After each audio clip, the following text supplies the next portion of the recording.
Joining us now is Paulo Figuerido, the vice president of the organization Pan-American Prosperity and the grandson of the former Brazilian president. Paulo, thank you very much for joining us tonight. You're an expert on the whole idea of socialism and really the economy as a whole. You focused a lot of your time kind of on this topic throughout the entire world, but particularly the Western Hemisphere. So I just want to ask, is socialism, or at least the spread of it, is that a new concept as of right now, or is it something that is kind of thriving in a different way than we've seen in the past? Well, it comes and go in different flavors from time to time, but after the fall of the Soviet Union, the socialism tried to take a new clothes as social democracy, as a type of a mild flavor of socialism. They were ashamed of socialism the way it was, and after what happened in Soviet Union and everywhere. But apparently, the new generation forgot the horrors of the socialist regimes in the world, and that's why it came back strong, especially in South America, mostly by Cuban influence and an organization called Foro de São Paulo.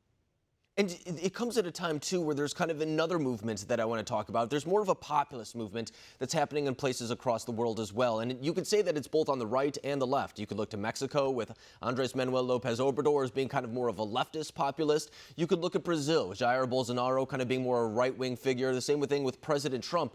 Are these kind of two things that are just kind of natural? They come organically, as you were saying, kind of in phases? Or do you think that one is kind of the counter to the other? Well, I think the populism is an ill-defined term that can mean a lot of things. It can mean just plain democracy. When they started using populism to define the right-wing politicians that were getting to power, like Mr. President Donald Trump and like Jair Bolsonaro in Brazil, they meant not in a nice way. But now the right seems to like they're taking the word and they are seizing the term to mean being close to the people. In the past, mostly populist meant left, uh, proto-socialist, or even a little bit of fascist leaders. In Brazil, we had Getúlio Vargas, and we had Caudillo, uh, and also back in Brazil, we had Lula. The President Lula was also considered a populist. So I think people sometimes mistake populism with being popular and being close to what the people want. And I Yeah. think Jair Bolsonaro is populist on that sense, like Donald Trump. No, I think you're right, because that kind of speaks to the idea, as I was just saying, people on the left use the term, people on the right use the term, and there really is no, kind of corresponding or things that they can find in common other than the use of that word right there. But for example, in the United States, we hear Bernie Sanders say that he kind of compares himself to more Nordic socialism, if you will, referring to countries such as Denmark.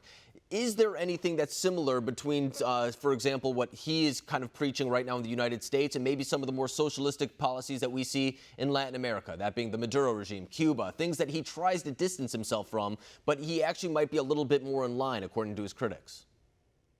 Well, I think pretty much everything that he's proposing has been tried in South America for many years, with a disastrous results. If you look at Brazil is a great example. If you think about his policy for gun control, for example, which is a little bit more radical than the average, not much, but a little bit more radical than the average gun control policy that the Democratic Party has. Brazil had until last year, until President Bolsonaro took office, Brazil had one of the most strict gun control policies in the world. And the result of that is that the country went from 25,000 homicides a year in the 80s to 75,000 in 2018. So and also all sorts of crimes, not only homicide but all sorts of crimes, because the regular citizen had no way to defend itself. Uh, and that's just one example. The healthcare system in Brazil has universal healthcare.